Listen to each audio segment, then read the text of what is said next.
Hi everybody on Facebook. We are going to talk about some insights from my perspective of being an energy healer, and I come across a number of issues and topics of discussion as well that are a little bit more open-minded, let's say. And I want to share some of those experiences with you and some new things that have been coming through to me, and share it to you, as many people as I can. And that's one good thing about using social media such as Instagram, Facebook, YouTube is, hi Julie, is that we can share ideas, can't we? And the thing about us growing is consciousness, okay? And the word personal growth, the word evolution, the word ascension are all the same things. It doesn't matter what perception or perspective we look at. Maybe we don't know anything about spirituality, we don't know anything about consciousness, so we can connect into the word personal growth because we're always wanting to do better in what we do, whether that's your job or work or being a parent or being a friend or just being a human being. But if we could look at it and we can look at evolving ourselves, taking on new skill sets and progressing that way, and we can look at it from a spiritual, energetic perspective in ascension, where we continue to grow as the energy body or the energy being we are, the multidimensional self of ourselves, not just from a physical standpoint, and wanting to continually grow and grow and keep opening our perspective, our perception, and our mind to new things all the time, and then everything else will follow that. And I thought I'd do this video with the open fire, with the fire going. Really nice backdrop in regards to the video as well. And I'd like people to interact with me as well. So if you have any questions or any things that you want to share, go ahead and post and comment too. And we can talk about those things if we get the chance to do it. Because I do have a lot of stuff in front of me that we're going to talk about. Hi Maria as well for joining. So what I'm going to do, let's just see if I can. I'm just going to see if I can share it to another page, but I don't know if I can. It's all right if I can't. And for as many as people that come on as well, just if you want to share it on your page to other people that you'd like to hear discussion or like to be part of this discussion, go ahead and do that as well. So what we're going to talk about first, and I haven't really put them in a specific order, we're just going to go out there and start talking about this stuff, is the first thing is this whole idea about the now, or being in the flow of life, okay? This is going to come up regularly in a lot of these things we're going to be talking about. And I love music, okay? And I don't individually play music, but I love listening to music. It's something that, we always talk about those loves in life that is a bit like meditation. And meditation doesn't necessarily have to be you sitting quiet in a room. It could be, if you're a gardener and loves gardening, going out in the garden. There's no better feeling of pulling out weeds out of the garden, getting your hands into the soil. It might be somebody that you just go ahead and listen to music and you just lose yourself in the moment, okay? So there are many ways of doing it. It's doing what you love to do and what makes you happy. And so I, not only listen to music, I love to listen to the insights of songwriters and people that are very creative in their field. And songwriters, one thing that I commonly see in regards to songwriters is that they always say that the best songs, their biggest hits, were songs that just were plucked from the sky. It was just a moment of inspiration or intuition that came in. And the song usually gets written and then recorded pretty quickly. And the other songs that took a lot of time and a lot of effort to write and perform don't seem to have that feel about it. And why I want to use this example is that at that time they were in the flow of the moment. They were doing something that they love to do, okay, as a musician, playing, writing songs, and they got a moment of inspiration, and then all of a sudden the universe looked at that particular songwriter or person. Hi Jay, hi Mandy, and they say, well, we're going to help this person out. We're going to give them something that they can then share with humanity. And all of a sudden they get this light bulb moment again. That's something that we always regularly hear. And then all of a sudden that song comes through and that's a gift to humanity, because so many millions and billions of people get to listen to that song and have a special moment with that song, okay? And as I say, everything's vibration, everything's frequency, everything's energy. Hi, Mandy. And we can use the same analogy with a number of things in our life. Okay, we seem to search a lot, and we keep searching, and really pushing the button to try and find that thing, when really we need to use our multi-dimensional power, and our multi-dimensional power is we're very powerful manifestors by placing intent. Now, when we place intent, we're using energy, okay, to manifest something, okay? And what we're going to talk about here is the geometry and then the intent, okay? And this is why geometry is so important. I use geometry all the time to manifest an intent to make a change, okay? It's because our universe is structured, okay? Anything to do with our reality here, well, you know, again, what perception or perspective you want to look at it, kind of Earth, humanity, what's in front of you, the cosmos, the universe, the galaxy, all based on geometry, which is geometry is shapes, okay? And on this planet, one of the first things we learn about as children is what? Shapes and numbers, right? But we never really get to learn the power of shapes and numbers. And we're going to talk a little bit about now. Now, geometry comes from the word structure. Structure comes from the word, and this is where we get the word information. If you break down the word information, information, so that's based all on structure, okay? And that's why geometry, we see geometry everywhere, okay? So what we do with our energy, we have the choice of what intent we're going to place, okay? That could be a positive intent, that could be a negative intent, okay? And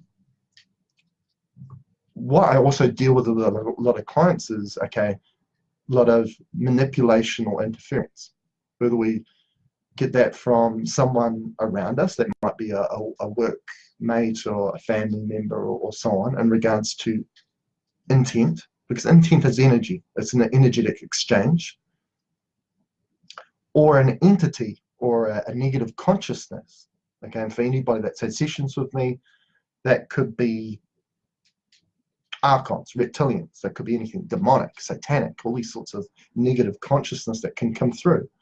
But what they do is they're very good at programming, okay? This reality is a program reality, and this is not even getting really woo-woo in regards to this. Mainstream science, one of their theories is this is a simulation, and when it comes to science, everything is evolving in towards genetics, right? Genetics, DNA. If we look at nutrition, that's moving into nutrigenomics, how nutrition or environmental stressor then affects our genes or affects our DNA. Now, when we look at DNA, DNA is our coding, okay? And when we look at our computers, which is another reality, like virtual reality or computer games, that's why children are connected and dialed into these computer games, because it's a form of reality that is mirroring this reality we're currently living in. Now, DNA, and where we're going with genetics and DNA, is based on coding, okay? When we look at our computer, we look at gaming. Coding creates programs, and your program is that game or that reality. So this reality is a simulation, it's a program, right? So these consciousness are very good at programming us to then think in a way, not necessarily feel, because feel is something that's more connected to our own consciousness, our own energy, and that's where we really need to delve into more. When we become too analytical and think too much, we lose ourselves, and we can actually either be taken over by another consciousness that creates more fearful energy within you, or we can manifest that through being analytical. So again, I know I'm going all in different tangents, but it all connects up with one another. Is that also that it's that whole idea of brain mind and heart mind, okay? If we're brain mind and we keep our consciousness in here, then all of a sudden we become too analytical and we think, well, what could happen there? Oh, maybe this will happen. Oh, this will. it's nothing in the now. Okay, and as I said earlier, we're going to be talking a lot about being in the now, which is being present. And that's actually where the word consciousness comes from, because it's us being conscious and aware of what's happening in the moment. It's the only time when we're in control, actually. And we're going to talk about that in this video, or in this discussion. So getting back to what we were talking about, is we can use our intent in two different ways. We can be programmed by consciousness, but they can't manifest that thing they want to program in us. That they program us because they want us to manifest it. We are the powerful manifestors. They aren't. There's something about this whole idea of being a human within this reality, within this simulated programming. There's something special about being a human. And the special part of being a human is we are very powerful manifestors.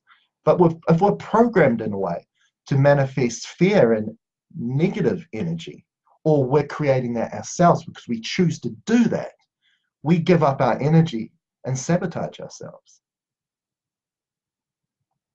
But if we are aware and conscious, therefore more in the now, we can make better choices, can't we? And we can use our energy in a much better way, and a more of a positive intent to create a positive manifestation.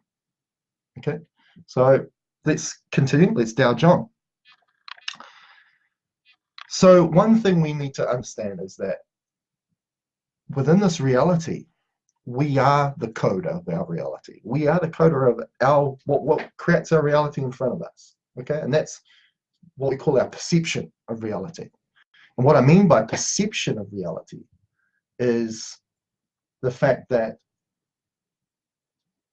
we create our reality.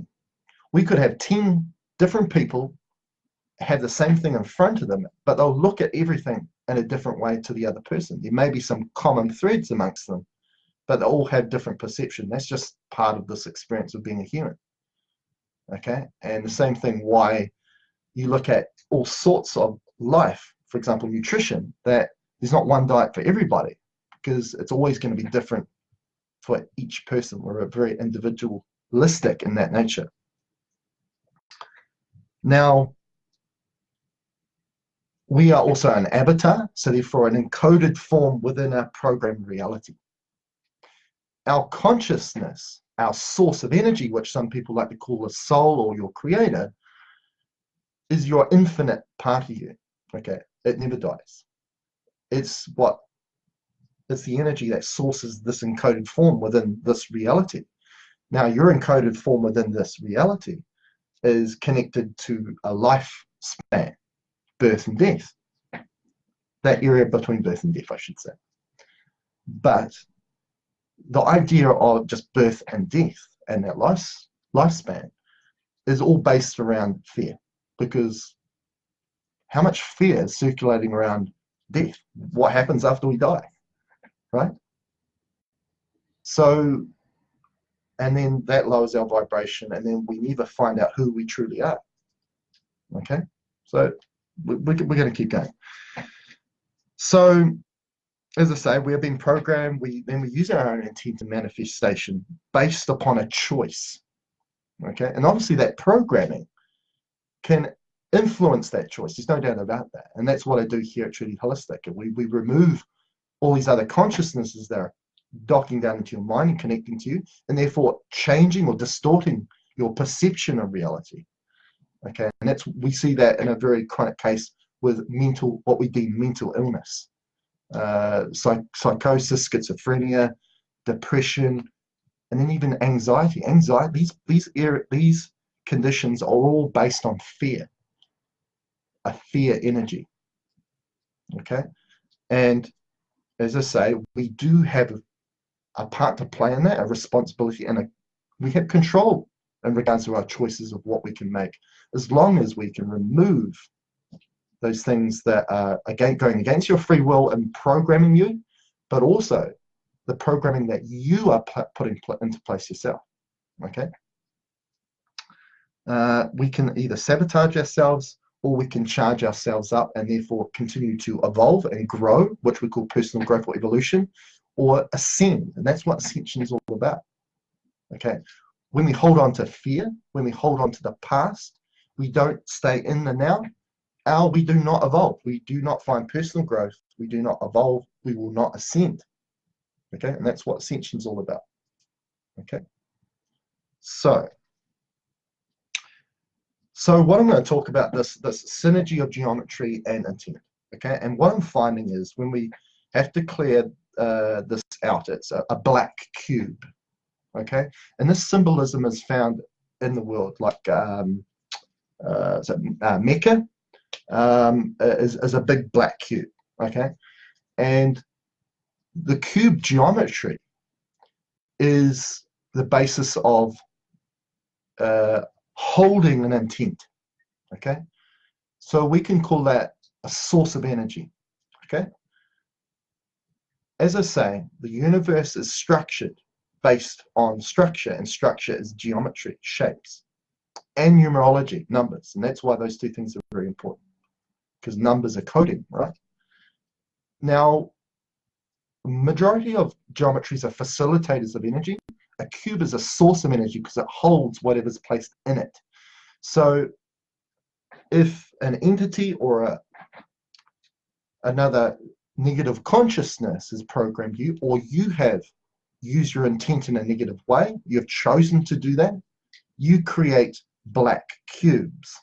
Now, this is where you may also hear the symbolism of a black hole, okay, or also black goo, okay. Now, the geometry of that's a cube, okay. Now, that doesn't necessarily mean the cube's bad. Cube's just a geometry that holds power. It could hold a negative intent. It can hold either a positive intent. Okay, that's the choice we have. Okay, so the symbolism again of the black cube, the black hole is the black hole. What does a black hole do that we know and we get taught through science and what's happening out in the universe and the cosmos is it sucks in light from a star, correct? So we've got the duality of light and dark, okay? Negative and positive, or everything's a duality or polarity. So it sucks in light, okay? So it drains your energy. That's the symbolism of it, okay? Our source, our core of our energy is a star, okay? As I said, we are a coder. We can code our reality the way we want it to be. We are an avatar within this reality, a program reality. And at the core of who we are is a star, okay? When we use our own intent negatively, we only sabotage ourselves because we drain our own energy. We lower our vibration, okay? So that's that whole symbolism of that. So if we place a negative intent, we're creating black cubes. If we play a positive intent, then we're creating a white cube. So it's a duality of black and white, or light and dark, okay? And that's when we place that positive intent, we're putting an energy source out there that is a field that we're putting out there, a bit like 5G, a bit like Wi-Fi, a bit like cell phone towers. They're putting a frequency out there, right? They're putting a frequency out there that's it's convenient for things that we use, like our cell phones and stuff like that. But it's a field that is not compatible to our own field. And we do the same thing by placing a negative intent out there. Okay, using our choice to do that about ourselves, the way that we look at ourselves, ourself, or someone else, or our environment. It affects everyone the same way as a cell phone tower, Wi-Fi, all these things. Exactly the same way. So we are frequency generators, and that's what we need to know. Okay, we're very powerful, and we need to be very careful with the words and the thought processes we use.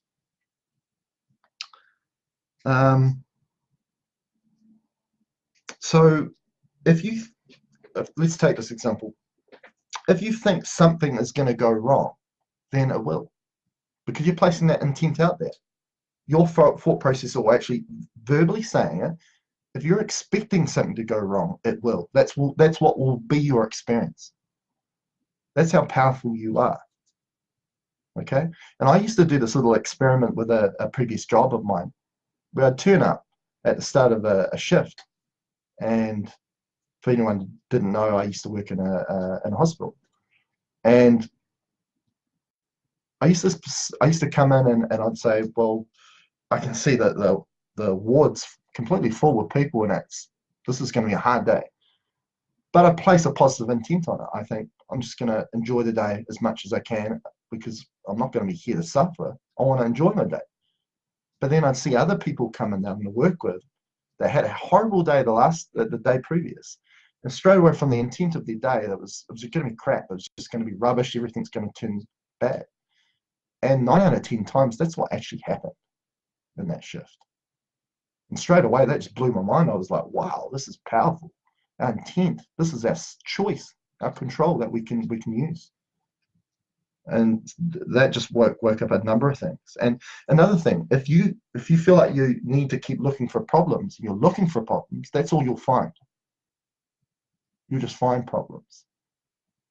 But on the other angle of that, or other point of view of that, again, of duality, if you're looking for solutions, that's what you will find. And that's the whole thing about being open-minded, is that if you're not aware or conscious or open-minded in the now, then that thing that you may need might be right in front of you, but you will never see it.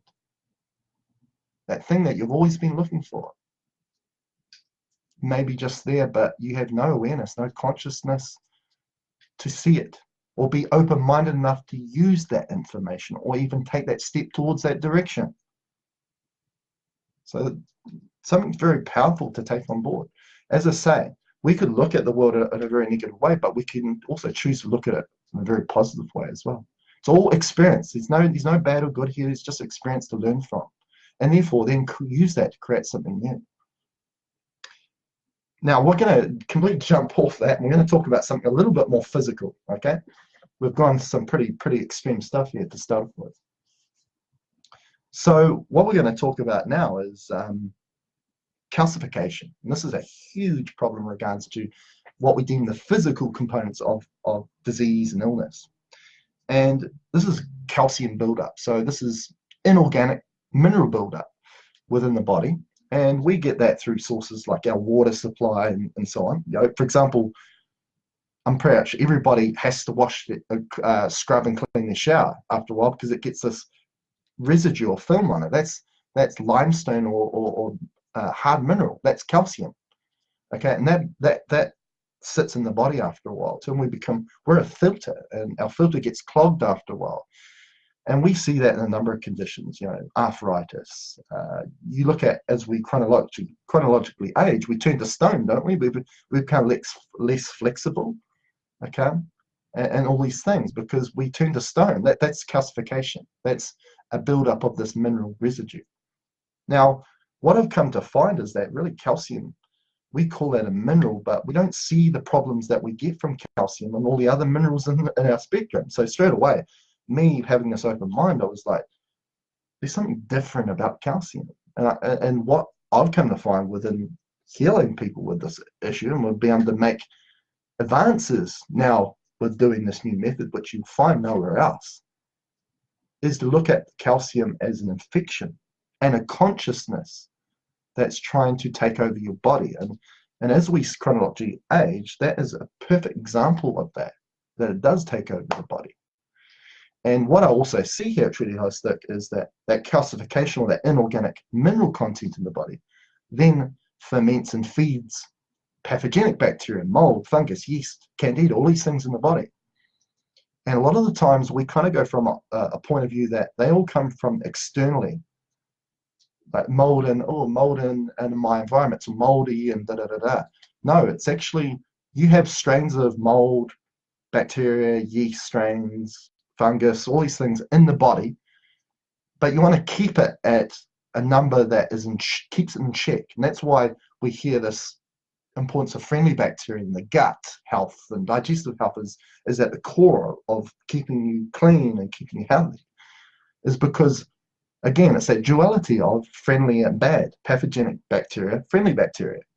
Okay, there's always a duality, and we need to keep a balance of polarity or duality, that middle ground. And when it comes to our health and our immune system in regards to our gut, it's finding that balance of keeping things in check. Okay, and that's really what it's all about. But the feeder of this problem, for example, you may, it's right, Julie, gallstones, kidney stones, it's hard material, it's calcium. So what we need to understand is that, okay, we could take antibiotics and that will, like a bomb, will just destroy all bacteria, good and bad. Okay, but if the breeding ground of those bacteria strains to grow more and feed more is still there, like calcification, which is really an end product or a decayed material, then they'll just remanifest. And that's one big thing I do here at Truly Holistic, is we look at the causes of problems, not just symptoms. Symptoms is your body communicating to you that there's something wrong. So if we're going to treat symptoms by a pharmaceutical drug or another option, and this is not me bashing pharmaceutical drugs, there is a place for that, short-term usage, not long-term, not for the rest of your life, is that you are numbing your body's ability to talk to yourself, communicate to you. Okay, and this is what consciousness is about. It's intuition. Okay, and being smart about things. We listen to the symptoms. We and one thing here at Truly Holistic as well is that you may have 10 people with the same problem, but they'll explain it in a different way.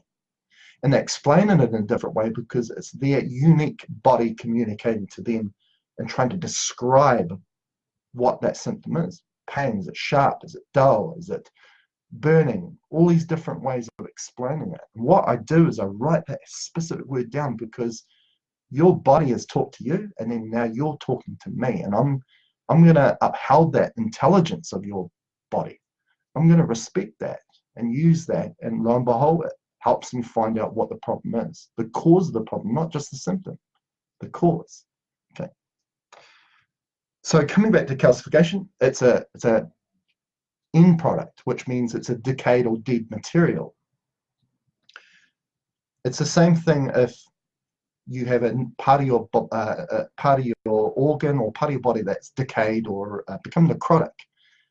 Now that's going to feed microbes in the body, and not the microbes you want. It's going to make them grow out of number, and lo and behold, your friendly bacteria have got less number compared to the pathogenic one, and it takes over that balance. Okay, and all of a sudden we go to a polarity instead of creating a balance of polarity, and all of a sudden we've got a problem and you get sick. So we clear the stuff out. We clear the calcification out. We clear the dead tissue stuff out. It's like the analogy of open wound, okay? And after a while, your body heals that over with a scab, okay? And that scab is this crusty, hard tissue, which really isn't alive anymore, okay? It does its job, but to allow that new tissue to come through, eventually you have to take that scab off, okay? So to allow your body to heal in a certain area, we need to take that calcium film off to allow regeneration and healing, your body's intelligence to come through and heal it again. Okay, so that's the whole analogy, or the idea of doing that. Now, what we're going to talk about, another aspect of what I've come to find, is allergies. And we all suffer with allergies, food allergies, environmental allergies, hay fever, grasses, number of things. Okay, and a mainstream kind of science or health point of view is that we're just allergic to that thing from when we externally take it in. So if we're allergic to peanuts, right, we get an allergy because we've just got an allergy to peanuts. That person doesn't, I do, okay? Or if we're out and about and we get a whole lot of dust or hay fever, dust or grass mix, and we come in contact with that, or we breathe that in, all of a sudden it creates an allergic reaction because of that substance. We're just allergic to it. But let's look at it in a different way. And this is what I've come to find is true, is that if you suffer with hay fever, and hay fever might be because of damp, grass or dry grass or stuff happening in the air, it may mean that your body has a huge accumulation of mold already in it. And then when that mold spore that may be part of a substance comes close and you're about to breathe in, the body is creating a reaction because it's trying to tell you that we can't take any more of this stuff coming into the body. We've got enough of it in the body as it is. We can't deal with this external part coming into this internal environment. Because again, what we find is our internal environment is a mirror image of our external environment as well. Okay, the seas, the oceans, the rivers, that's our bloodstream in our body. Exactly the same thing. Okay, so, and funnily enough, water that we drink becomes our bloodstream. Okay, so this is the connection. So what we find is once we clear that mold out of the body, then lo and behold, you'll find that you can eat those things again or come into contact with those things, and you'll have lesser symptoms of allergic reaction at least, or the allergy will go away.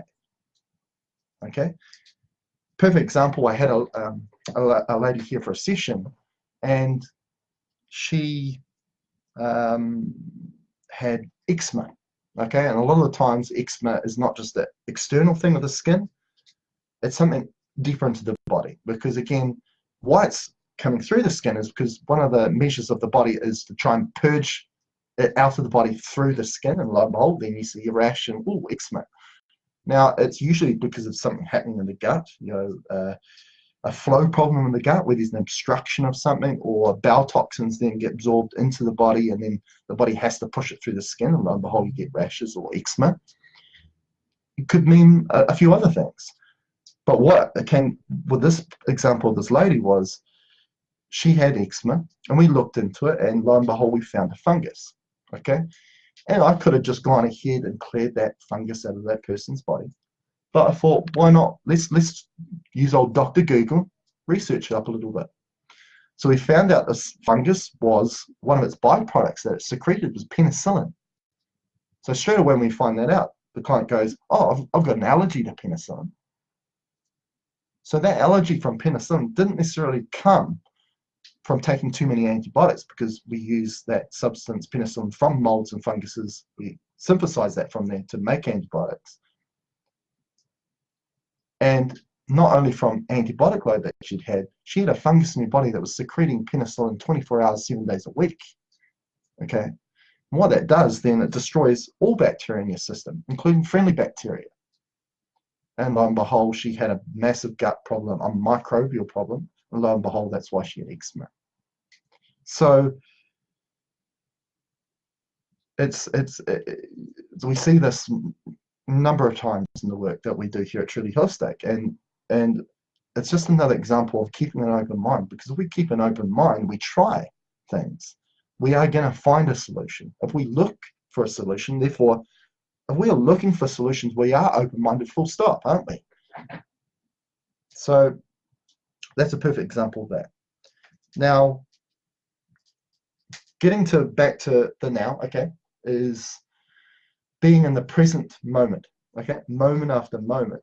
And we draw back on past and future, but the thing about that is it draws us out of the now, and then we lose control of a number of things. For example, when we're more in the now, so the most important thing for me right now is talking to you right now. Nothing else matters.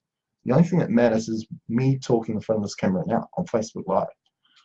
Okay, and when we can say that and be in that state, I feel like I'm in control now. I'm in control of what I'm doing. I know what I'm doing.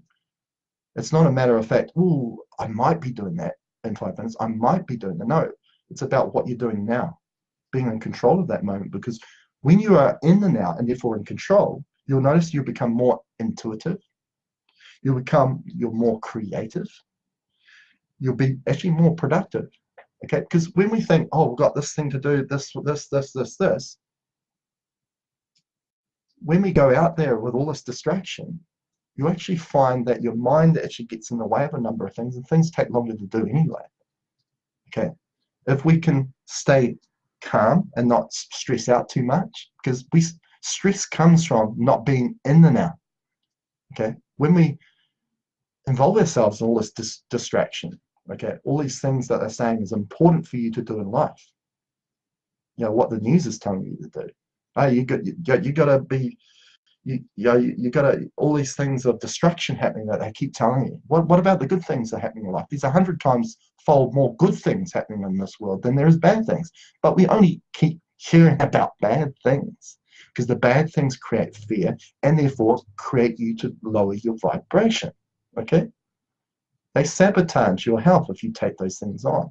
So therefore, the most important thing is not what's happening on the other side of the planet right now, is what's happening right in front of you, your reality. What's your reality right now? That's the only thing that is important to you now.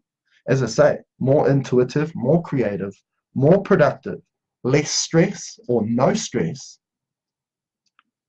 less bad decision making, better decision making in the now. And also control of your emotions, okay? And emotions are so powerful. We all know that. You know, for example, working on people that want to lose weight, right, in regards to weight problems, okay? And they're wanting to straight away work on diet, and I understand that. Working on diet and the food that I'm putting in. And a lot of the times we eat food for emotional reason, okay? And when we talk about that, we talk about where we get our energy from, okay? And we are told and programmed from the day we're born as kids is that, hey, you need to eat your breakfast, you need to eat morning tea, lunch, afternoon tea, dinner, because it's going to give you energy to keep doing the things you need to do in the day. They don't tell us about all the other areas where we get energy from, okay? And this is sadly based upon our idea of reality of being 3D and physical, okay? So let's look at, and a lot of times we overeat things that don't have much energy in it, right? Because when you think about when we eat food, we put food into our mouth, okay, and it goes down a long tube that comes out of our butt, right?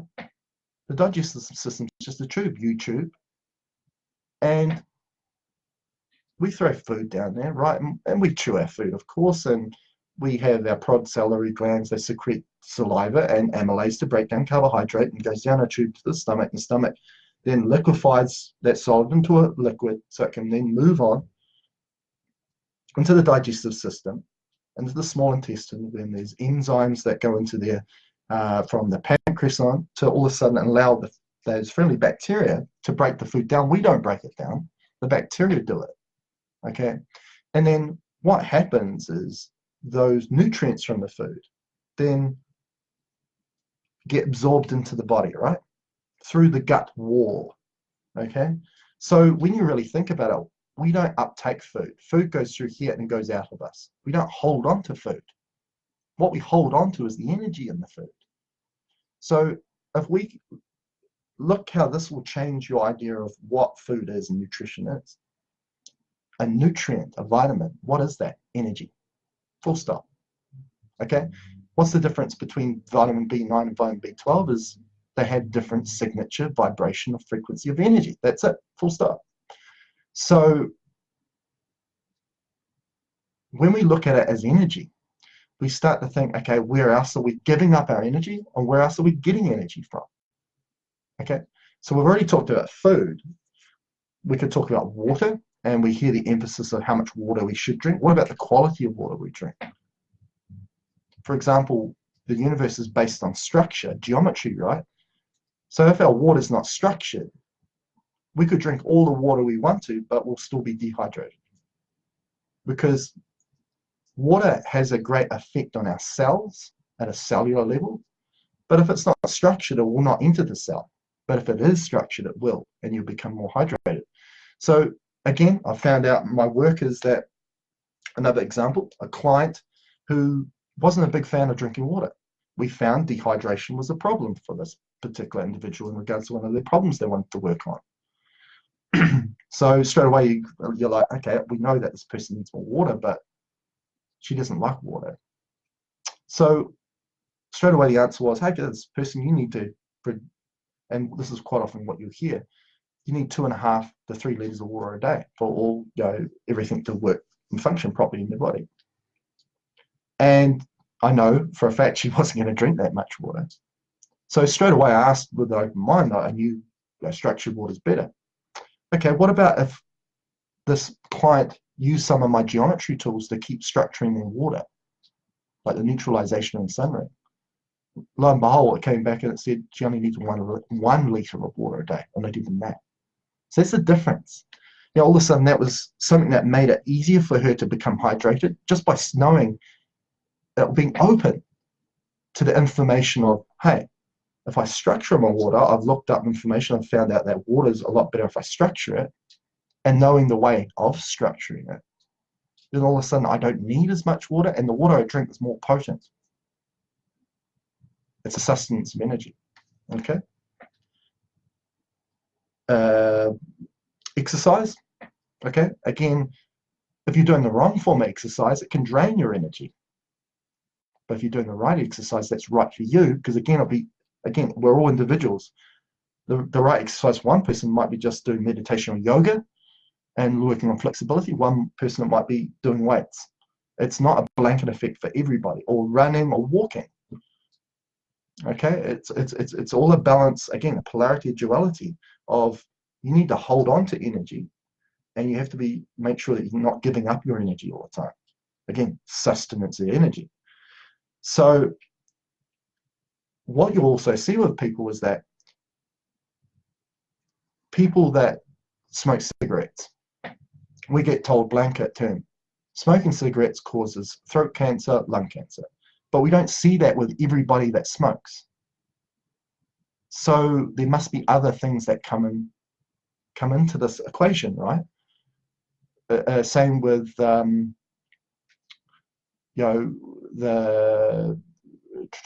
of the diets, right? Let's say the keto diet. When we're talking about fat and using fat as our energy source, for some people that works, for some people it doesn't, because it's not based about one sustenance of energy. Okay, it's based about all places where you get energy, and also where you've been giving up your energy. So food, water, sunshine, exercise. But these next ones I want to talk about are the ones that kind of get missed out, and I think are the most important, is your own thought processes, your own intent of how you see yourself and how you see your reality in others.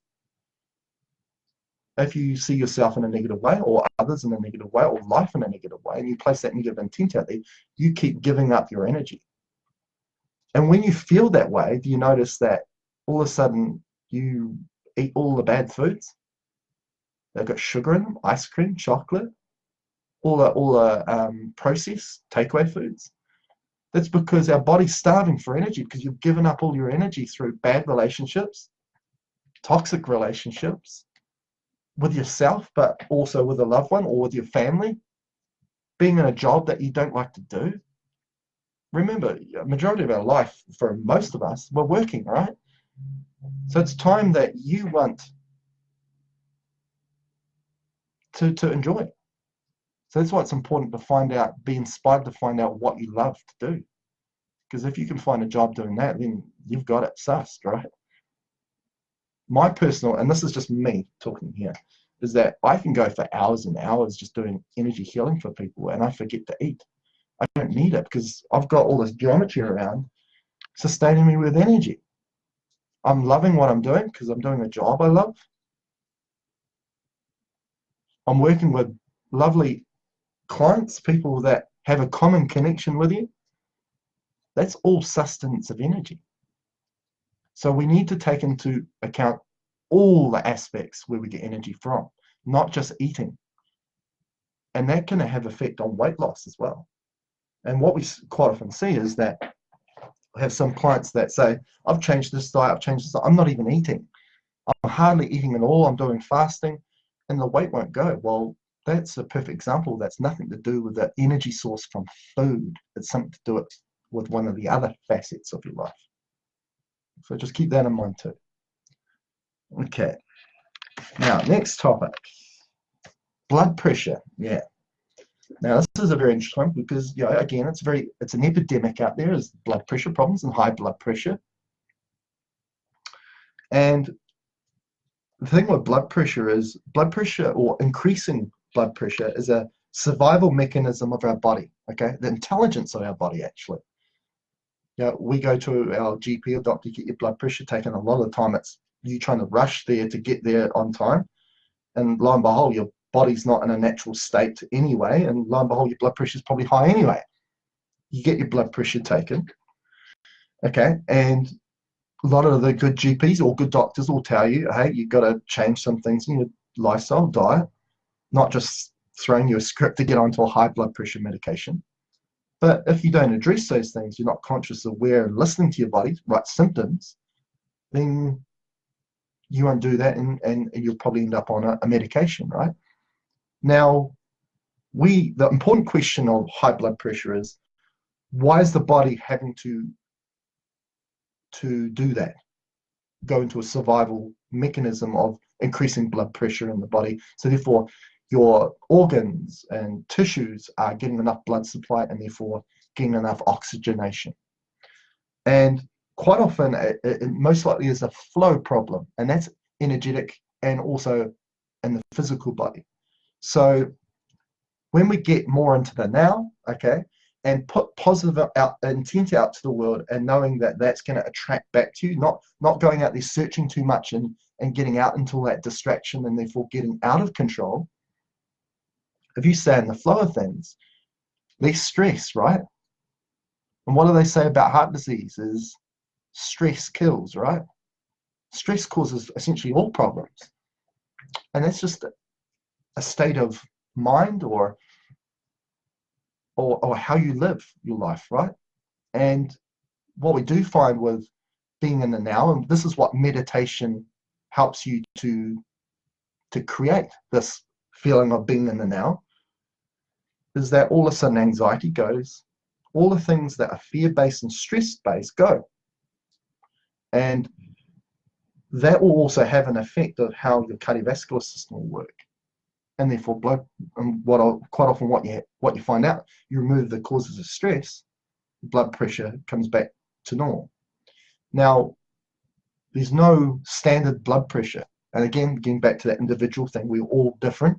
So we're going to have a baseline blood pressure that's always different to one person to the next.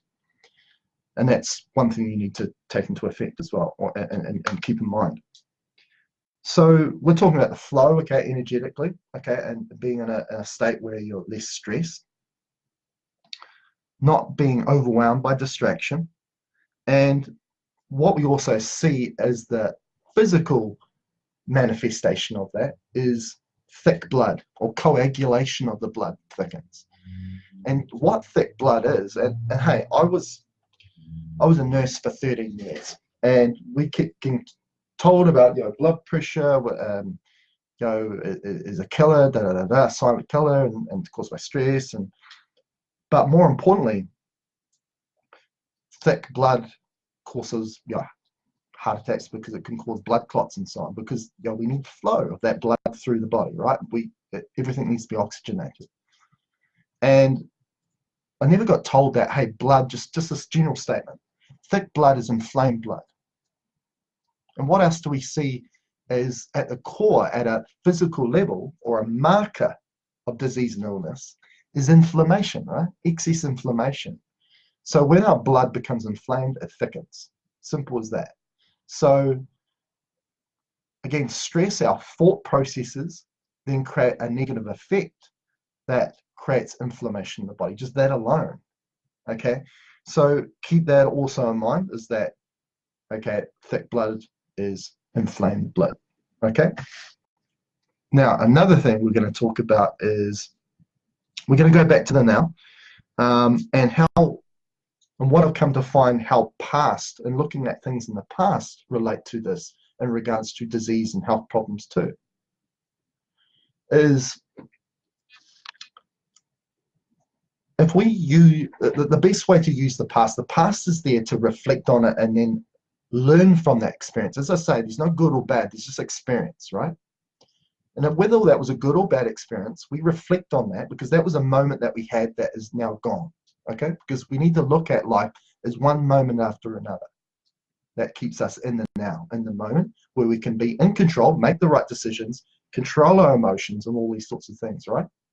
We are empowering ourselves to do that instead of giving our energy away, right? We're holding on to that. Now, we use that experience of the past to then create something new now, because this is when we can only create is in the now. We can't create in the future or the past. We can create now. We have control about that now. Okay? Don't hold on to the past, because if we hold on to the past, that's pre-existing informational data that we use to make a decision now. Okay? We can use that as a reflection at the time, but if it's an old, a past thing that was negative, and we keep using that information of how we perceive what's about to come, then we can get in a lot of trouble, can't we? And what I've come to find with clearing Truly Holistic is we remove stories. Okay, and this is interesting about the word story. Now, you'll notice that the word history has the word story in it. It's his story. Okay, a lot of the history we've been taught is not even factual. It's just something that's been passed on through generations through a story. Okay, that's his story. Now, another word that's based on our past, especially with regards to DNA, is that if anyone was here at the start of the video, we talked about our DNA is coding into this reality. It's our coding of this reality. And one thing I found with the DNA, it's the coding of this reality, of this lifetime, but also our past lives. Okay? And if we've had pre-existing informational programming that caused problems in a past life, then that just gets amplified into this lifetime and has an effect here too. The past having an effect on the now. And we don't want that. And that's where this next word comes into. Ancestry. Your ancestry, or ancestry. Okay, again, the word story, okay, can have an effect. And what I come to find with, things in the family, right, is rituals. The last generation did that. They did that within the family. We've got to keep that tradition going. Why? Why do we need to keep that tradition going? That's being ritualistic, okay? And what we find in regards to rituals, I clear occult rituals, satanic rituals are all based upon these negative consciousness. We don't want rituals. You don't want to become ritualistic, and I'm seeing it a lot with family.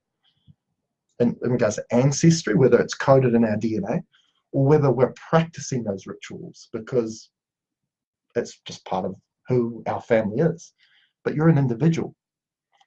Okay, so that's something we need to keep in mind too, and we're doing that a lot here recently. This is something new I'm doing here in Truly Holistic, is removing anything that connects us still with the past, because we need to let that go. If we're going to keep evolving and creating something new and keep ascending forward, we don't want to hold on to the past anymore. Okay, so that's something we're also doing here at Truly Holistic. It's been working really well. And the last topic I was going to talk about was fear, and we've kind of talked about that so far.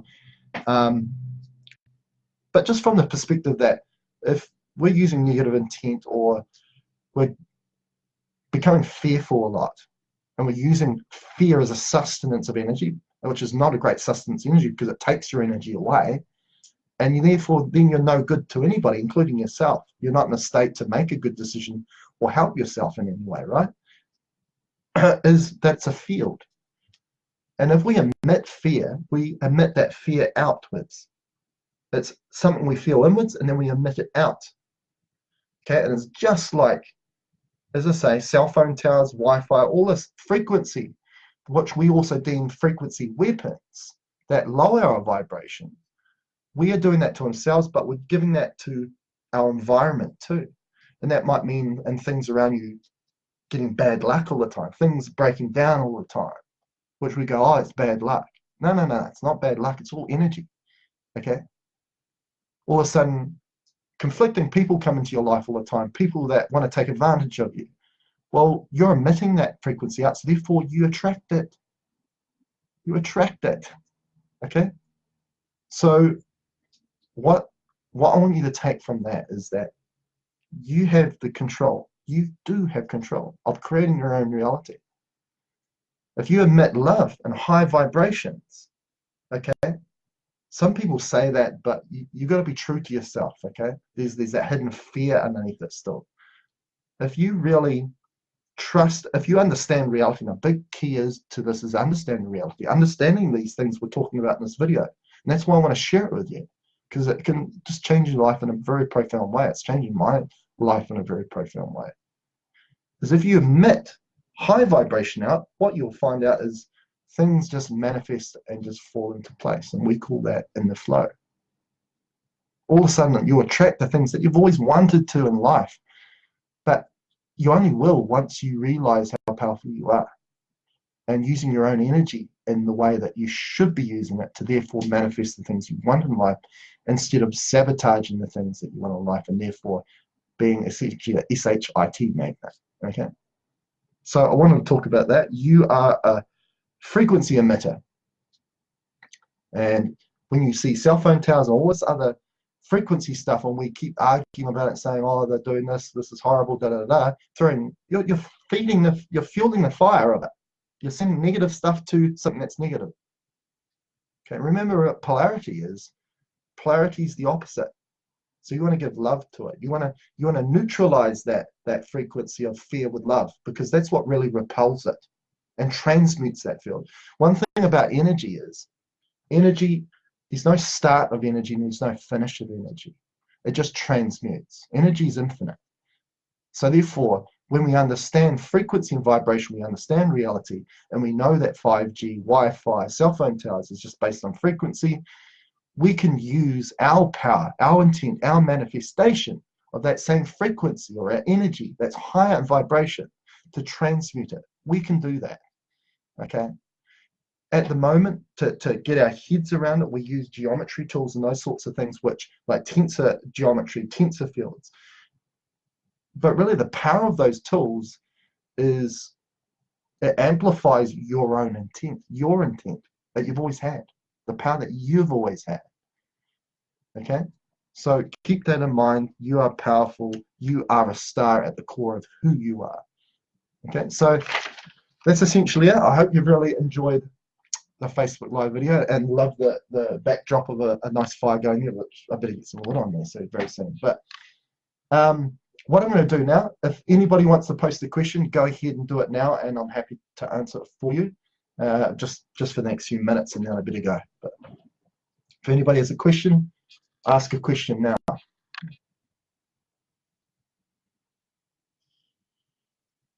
That's right, Julie. Being careful who you hang out with. Yeah, they can either drain you or charge you. Exactly. Exactly.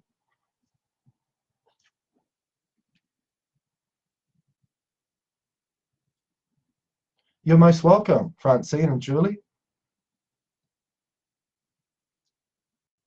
And what I want to say, Julie, about you saying be careful who you hang out because it could drain you or charge you, or bad energy around you, is that can manifest into a problem itself. And a lot of people are so focused on the physical aspects of things and thinking, oh, it's obviously because I've got to change my diet and I've got to exercise more and da da da. They'll never figure out their problem. They might be in a toxic relationship and continue in a toxic relationship. Food and exercise is not going to save you. Okay, and that's something that you need to keep in mind. And yeah, a lot of us learn that the hard way through experiencing all those things, and I'm included. Exactly, Francine. So anyway, share this post to people who you feel like would get some benefit from it too. I'm sharing information to you because I want you to share it with other people as well. So I hope, I know you've enjoyed this stuff. I enjoy talking about this stuff. I feel highly charged just talking about this stuff and knowing that you guys are there and going to share this information out. And we're all students and we're all here to help each other. So it's my obligation, obviously. It's not really an obligation. I love to do it. So is to get this information out to people, because this is what gives me what makes me passionate about life, and I love to share this stuff. So thanks everybody that's been part of it, and until next time, see you later.